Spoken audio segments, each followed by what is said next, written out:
प्यारे विद्यार्थियों नमस्कार। पिछला जो वीडियो में जो हमने पढ़ा वो था बलवान से भिड़ंत। उसी कड़ी में हम आज बात करेंगे आत्मिक शिक्षा के बारे में। हमारी जो आत्मा की जो शिक्षा है, अंतर्मन की जो शिक्षा है, उसके बारे में यानी गांधी जी ने अपने विचार प्रस्तुत किए हैं और हम इन पर बात करेंगे। तो देखिएगा, यहाँ पर कह रहे हैं कि विद्यार्थियों के शरीर और मन को शिक्षित करने की अपेक्षा आत्मा को शिक्षित करने में मुझे बहुत परिश्रम करना पड़ा। आत्मा के विकास के लिए मैंने धर्म ग्रंथों पर कम आधार रखा। मैं मानता था कि विद्यार्थियों को अपने अपने धर्म के मूल तत्व जानने चाहिए, अपने अपने धर्म ग्रंथों का साधारण ज्ञान होना चाहिए।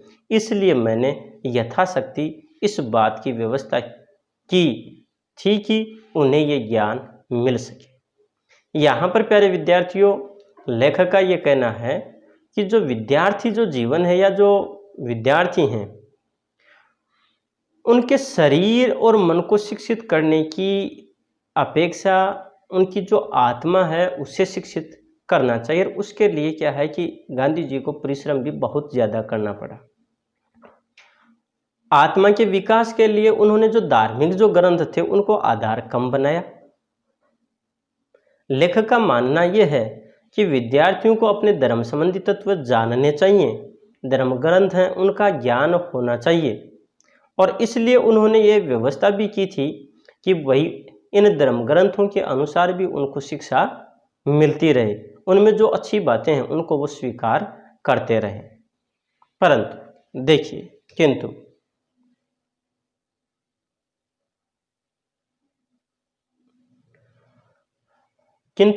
उसे मैं बुद्धि की शिक्षा का अंग मानता हूँ। आत्मा की शिक्षा एक बिल्कुल भिन्न विभाग है। इसे मैं टॉलस्टॉय आश्रम के बालकों को सिखाने लगा उसके पहले ही जान चुका था। आत्मा का विकास करने का अर्थ है चरित्र का निर्माण करना, ईश्वर का ज्ञान पाना, आत्मज्ञान प्राप्त करना। इस ज्ञान को प्राप्त करने में बालकों को बहुत ज़्यादा मदद की ज़रूरत होती है और इसके बिना दूसरा ज्ञान व्यर्थ है, हानिकारक भी हो सकता है, ऐसा मेरा विश्वास था। तो लेखक यहाँ पर ये बात कर रहे हैं कि धार्मिक जो शिक्षा है वो होनी चाहिए, जो कि एक बुद्धि की शिक्षा का अंग है। और जो आत्मा की जो शिक्षा है वो तो एक अलग ही बात है, उसका तो अलग ही भाग है। यहाँ पर ये कह रहे हैं कि मैं टॉलस्टॉय आश्रम के जो बालक हैं, विद्यार्थी हैं, उनको यानी कि सिखाने लगे और उससे पहले भी वो इन बातों को समझते थे। उन्होंने यहाँ पर एक विशेष बात बताई और प्रश्न भी बनता है, इसलिए हमें आगे वाली पंक्तियों पर बहुत ज़्यादा ध्यान देना है, गौर करना है। वो कह रहे हैं कि आत्मा का विकास करने का मतलब होता है चरित्र का निर्माण करना, ईश्वर का ज्ञान प्राप्त करना, आत्मज्ञान प्राप्त करना। ये किसके बारे में बताया? आत्मा के विकास करने के बारे में बताया, आत्मा के विकास का अर्थ बताया है। और इस ज्ञान को प्राप्त करने में बालकों को बहुत ज़्यादा मदद की ज़रूरत होती है और इसके बिना दूसरा जो ज्ञान है उसका कोई औचित्य नहीं होता, उसका कोई मतलब नहीं है और वो फिर हानिकारक भी हो सकता है। ऐसा गांधी जी का विचार था।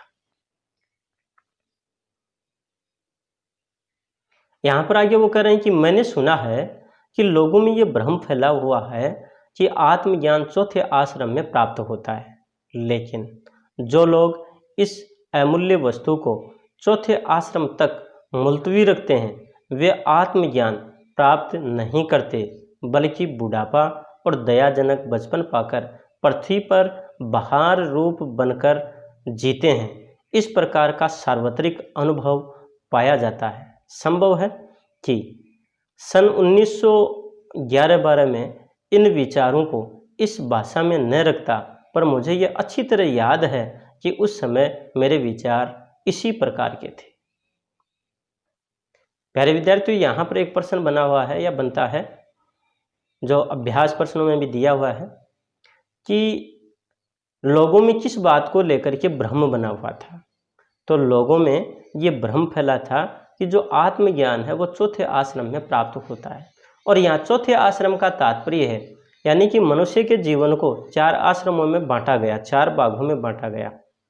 और जिसमें था जैसे कि पहला था जो ब्रह्मचर्य जो आश्रम है वो, दूसरा है गृहस्थाश्रम, और तीसरा जो है वो वानप्रस्थ, और चौथा संन्यास आश्रम। तो कहने का मतलब है कि जो आत्मज्ञान है वो किसके लिए छोड़ दिया गया? संन्यास आश्रम के लिए। लेखक ने इस बात को खारिज किया। उनका ये मानना है कि ये चौथे आश्रम तक ये जो अमूल्य वस्तु है, अमूल्य वस्तु कौन सी? आत्मज्ञान, इसको जो मुलतवी रखा गया, हटा करके रखा गया, छोड़ दिया गया, ये गलत है। अर्थात आत्मज्ञान जो है उसके लिए बुढ़ापे की कोई ज़रूरत नहीं है। यानी कि आत्मज्ञान है उसको कभी भी किसी भी समय प्राप्त किया जा सकता है। और यहाँ पर लेखक यही बात कर रहा है कि इस प्रकार सार्वत्रिक जो अनुभव पाया जाता है, यानी सांसारिक या संसार का सब प्रकार का जो अनुभव हो उसको महसूस करता है। और यहाँ पर वो कह रहे हैं कि सन 1911-12 में इन विचारों को इस भाषा में न रखता, पर मुझे ये अच्छी तरह याद है कि उस समय मेरे विचार इसी प्रकार के थे, ऐसा ही वो सोचते थे। अर्थात जो आत्मज्ञान है उसको चौथे आश्रम की ज़रूरत नहीं है, उसको कभी भी प्राप्त किया जा सकता है। उसी क्रम में आगे और देखें।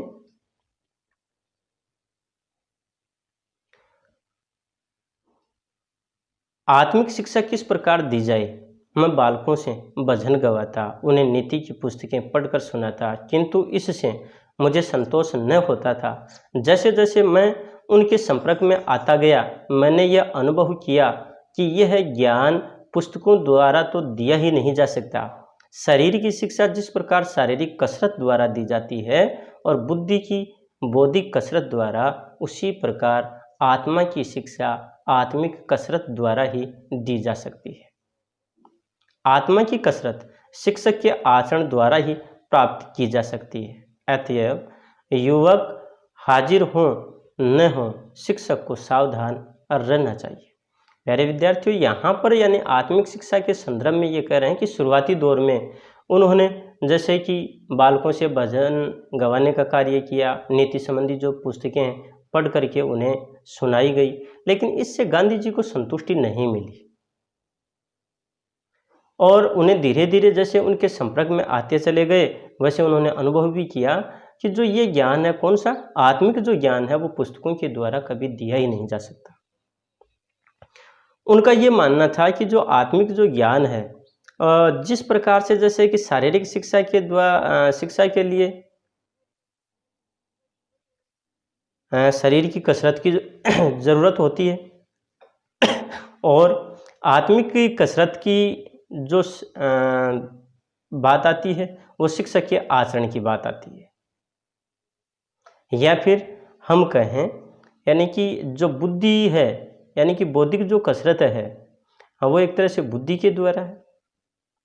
ये सब जो चीज़ें हैं इनके माध्यम से दी जाती है। तो उसी तरह से जो आत्मा की जो शिक्षा है ना, वो भी क्या है कि एक शिक्षक के आचरण के द्वारा ही दी जा सकती है। भले ही चाहे संबंधित जो ज्ञानार्थी है, युवक है, वो हाजिर हो या न हो, इस मामले में हमेशा शिक्षक को सावधान रहना चाहिए। और यहाँ पर वो उसी क्रम में आगे कह रहे हैं कि लंका में बैठा हुआ शिक्षक भी अपने आचरण द्वारा अपने शिष्यों की आत्मा को हिला सकता है। मैं स्वयं झूठ बोलूं और अपने शिष्यों को सच्चा बनाने का प्रयत्न करूं तो वह व्यर्थ ही होगा। डरपोक शिक्षक शिष्यों को वीरता नहीं सिखा सकता।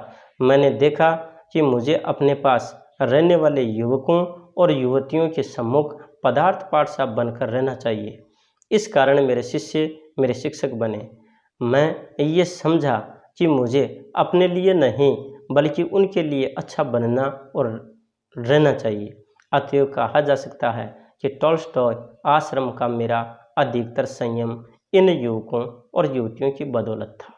प्यारे विद्यार्थियों, यहाँ पर शिक्षक के संदर्भ में बात कही गई है कि शिक्षक को हमेशा सचेत रहना चाहिए, सावधान रहना चाहिए, क्योंकि जो शिक्षक है वही यानी कि बच्चों के भीतर सच्चा जो आत्मिक ज्ञान है उसको उत्पन्न कर सकता, पैदा कर सकता है। यहाँ पर वो कह रहे हैं कि जैसे लंका में बैठा हुआ जो शिक्षक है ना, वो अपने व्यवहार के द्वारा, आचरण के द्वारा शिष्यों की आत्मा को झकझोर सकता है, हिला सकता है। यहाँ पर वो कह रहे हैं कि जैसे मान लीजिए कि शिक्षक स्वयं झूठ बोले और अपने बच्चों से हमेशा सच्चा आचरण करने की अपेक्षा रखे, तो ये तो सबसे बड़ी गलत बात है। ऐसा हो ही नहीं सकता। जो खुद नहीं कर रहा है और दूसरों को यानी शिक्षा दे रहा है, तो ये कभी संभव नहीं है। और जो अगर शिक्षक मान लीजिए कि डरपोक है, तो वो अपने शिष्यों में कभी वीरता नहीं भर सकता, उनको वीरता नहीं सिखा सकता।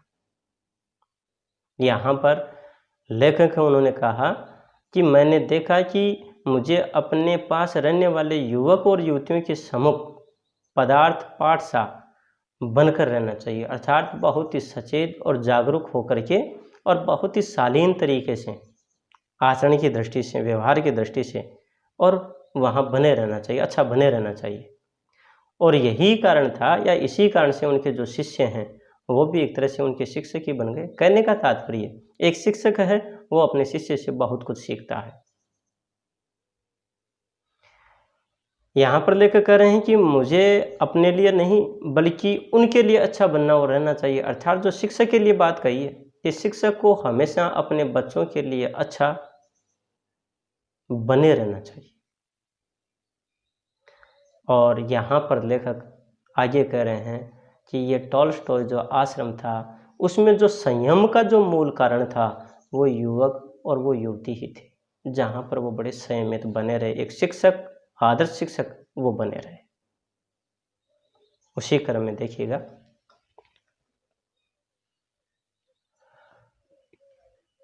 कि आश्रम में एक युवक बहुत उधम मचाता था, झूठ बोलता था, किसी से दबता नहीं था और दूसरे के साथ लड़ता झगड़ता रहता था। एक दिन उसने बहुत ही उधम मचाया। मैं घबरा उठा। मैं विद्यार्थियों को कभी सजा न देता था। इस बार मुझे बहुत क्रोध हो आया। मैं उसके पास पहुंचा। समझाने पर वह किसी प्रकार समझता ही न था। उसने मुझे धोखा देने का प्रयत्न किया। मैंने अपने पास पड़ा हुआ रूल उठाकर उसकी बाह पर दे मारा। मारते समय मैं कांप रहा था। इसे उसने देख लिया होगा। मेरी ओर से ऐसा अनुभव किसी विद्यार्थी को इससे पहले नहीं हुआ। विद्यार्थी रो पड़ा। उसने मुझसे माफ़ी मांगी।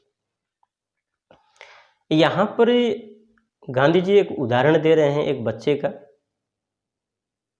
कि एक बच्चा जो कि आश्रम में बहुत ज़्यादा उधम मचाता था, किसी की बात मानता ही नहीं था। इन्होंने भी बहुत दिनों तक सहन किया और इनका एक नियम ये भी था, यानी गांधी जी हमेशा बच्चों को दंड भी नहीं देते थे, लेकिन उस दिन आवेश आ गया और पास में जो पड़ा जो रोल था, यानी स्केल जिसको बोलें, वो उठा करके और उन्होंने उसकी बाह पर, यानी बच्चे की बाह पर दे मारा। उसे मारते समय जो गांधी जी थे वो कांप रहे थे और इस घटना को उस बच्चे ने भी देखा, महसूस किया। और यहाँ पर जो बात कर रहे हैं, यानी कि इससे जो इस बार जो अनुभव हुआ ना, वैसा अनुभव पहले कभी नहीं हुआ था। वह विद्यार्थी रोने लग गया। उसने उस गांधी जी से माफ़ी मांगी। प्यारे विद्यार्थियों, यहाँ पर जो बात है वो बात ये है, लेखक यहाँ पर ये कहना चाह रहे हैं कि जीवन में मैंने जो अनुभव किया वो एक अपने आप में अविस्मरणीय घटना रही है। मैंने उस बच्चे को रूल से मार दिया, परंतु मैं भीतर ही भीतर कांप रहा था। क्यों? क्योंकि मारने के पक्ष में कभी नहीं थे, पीटने के पक्ष में कभी नहीं थे। और उनकी उस कंपी को वो जो विद्यार्थी है वो देख रहा था। जब उसने देखा, महसूस किया, तो वह विद्यार्थी रोने लग गया और उन्होंने गांधी जी से माफ़ी मांगी। ऐसा क्यों हुआ, देखिएगा। उसे डंडा लगा और चोट पहुंची, इससे वह रोया न था। अगर वह मेरा मुकाबला करना चाहता तो मुझसे निपट सकने की शक्ति उसमें थी। उसकी उम्र कोई 17 साल की रही होगी। उसका शरीर सुगठित था, पर मेरे रूल में उसे मेरे दुख का दर्शन हो गया। इस घटना के बाद उसने फिर कभी मेरा सामना नहीं किया, लेकिन उसे रूल मारने का पछतावा मेरे दिल में आज तक बना हुआ है। यहाँ पर जो लेखक है वो कह रहे हैं कि उस बच्चे को मैंने रूल से मार तो दिया, वह बच्चा रोने लग गया, माफ़ी मांगी, लेकिन वो इसलिए नहीं कि वह कोई डर गया था, ऐसा नहीं है, क्योंकि वह बच्चा बड़ा ही यानी कि स्वस्थ था, हृष्ट-पुष्ट था, वो मुकाबला कर सकता था। परंतु बच्चे ने ये महसूस किया कि उस रूल से न चाहते हुए भी उन्हें पीटना पड़ रहा है। इसीलिए क्या कि यहाँ पर गांधी जी ने बात की ना, पर मेरे रूल में उसे मेरे दुख का दर्शन हो गया, यानी कि पीटते समय उन्हें बड़ा दुख हो रहा था, उस बात को वो समझ गया और इसलिए क्या कि उसका हृदय परिवर्तन हुआ। गांधी जी कह रहे हैं कि वास्तव में उस बच्चे को रूल से पीटा और वो जो पछतावा आज भी मेरे मन में बना हुआ है कि मुझे ऐसा नहीं करना चाहिए था। उसी क्रम में आगे देखिएगा,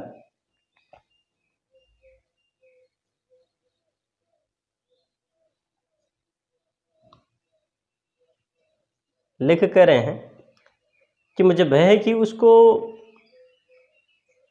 ये सजा दे करके, बल्कि एक तरह से उन्होंने अपनी पशुता का दर्शन कराया था। उसी क्रम में देखें,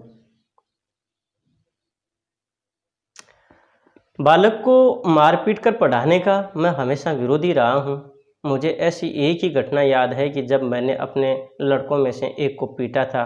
रूल से पीटने में मैंने उचित कार्य किया या नहीं, इसका निर्णय मैं आज तक नहीं कर सका हूँ। इस दंड के औचित्य के विषय में मुझे शंका है, क्योंकि उसमें क्रोध भरा था और दंड देने की भावना थी। यदि उसमें केवल मेरे दुख का ही प्रदर्शन होता तो मैं उस दंड को उचित समझता, पर उसमें विद्यमान भावना मिश्र थी। प्यारे विद्यार्थियों, यहाँ पर जो लेखक है वो कह रहे हैं कि वो विद्यार्थी को पीटने या बालकों को पीटने के पक्ष में कभी नहीं रहे, उसका विरोध ही करते रहे। ऐसी जो घटनाएं हैं, यानी कि वो सिर्फ एक घटनाएं थी। और यहाँ पर यानी कि एक बात और कह रहे हैं कि रूल से पीटने में मैंने उचित कार्य किया या नहीं, इसका निर्णय मैं आज तक कर नहीं सका हूँ। इस दंड के औचित्य में या औचित्य के विषय में मुझे शंका है, क्योंकि उसमें क्रोध भरा था और दंड देने की भावना थी। अर्थात यानी कि वहाँ पर उनके दुख का प्रदर्शन होता तो उस दंड को उचित समझता, पर उसमें तो दोनों भावनाएं थी। यानी एक तरफ तो क्या है, दंड देने की जो बात थी, वहीं पर दूसरा क्रोध भी था। तो यहाँ जो बात कही वो क्या कही कि मैं उस दंड को उचित समझता, पर उसमें विद्यमान भावना मिश्र थी, दोनों भावनाएं मिली हुई थी।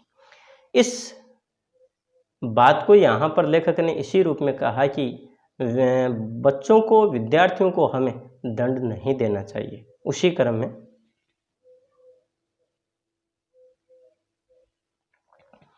इस घटना के बाद तो मैं विद्यार्थियों को सुधारने की अधिक अच्छी रीति सीखा। यदि इस कला का उपयोग मैंने उक्त अवसर पर किया होता तो उसका कैसा परिणाम होता, ये मैं कह नहीं सकता। वह योग तो इस घटना को तुरंत भूल गया। मैं यह नहीं कह सकता कि उसमें बहुत सुधार हो गया, पर उस घटना ने मुझे इस बात के लिए अधिक सोचने को विवश किया कि विद्यार्थी के प्रति शिक्षक का क्या धर्म है। उसके बाद युवकों द्वारा ऐसे ही दोष हुए, लेकिन मैंने फिर कभी दंड नीति का उपयोग नहीं किया। इस प्रकार आत्मिक ज्ञान देने के प्रयत्न में मैं स्वयं आत्मा के गुणों को अधिक समझने लगा।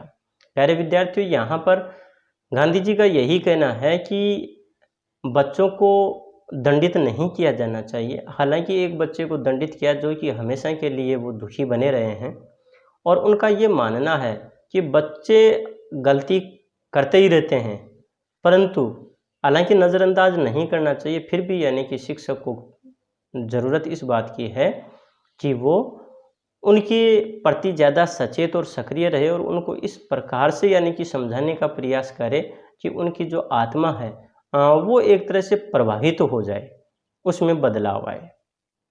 और इस प्रकार से गांधी जी ने यही बात कही कि जीवन में ऐसा मैंने अनुभव किया कि आगे चल कर के और विद्यार्थियों को आत्मिक विकास के माध्यम से ही यानी कि ज़्यादा सचेत या ज़्यादा जागरूक करने का प्रयास किया, उन्हें ये आत्मिक विकास करने का ही प्रयास किया। और इतना ही नहीं, यहाँ पर लेखक ये बात भी कर रहे हैं कि दंड नीति का जो उपयोग उन्होंने नहीं किया और जो आत्मिक ज्ञान देने का जो प्रयत्न था, उस प्रयत्न में स्वयं गांधी जी की आत्मा के जो गुण हैं यानी कि उनका विकास तो हुआ ही हुआ और वो भी इन बातों को और अच्छे ढंग से समझने लगे। तो प्यारे विद्यार्थियों, यानी कि ये बात थी आत्मिक शिक्षा की बात थी कि विद्यार्थियों के भीतर आत्मा का विकास किया जाना चाहिए और ये एक शिक्षक अपने आचरण के द्वारा ही कर सकता है। तो इस वीडियो में ये बात यानी कि आचरण की बात आई, व्यवहार की बात आई, शिक्षक की अपनी जिम्मेदारी उत्तरदायित्वों की बात आई है। अब हम आगे वाला अंक लेकर के आएंगे और उसमें अपना जो विषय होगा वो है शांति निकेतन। ये जो टॉपिक है उसके बारे में हम अध्ययन करेंगे। गांधी जी ने इस विषय में क्या क्या विशेष बातें बताई हैं, उन बातों के बारे में हम चर्चा करेंगे। तब तक के लिए नमस्कार, धन्यवाद।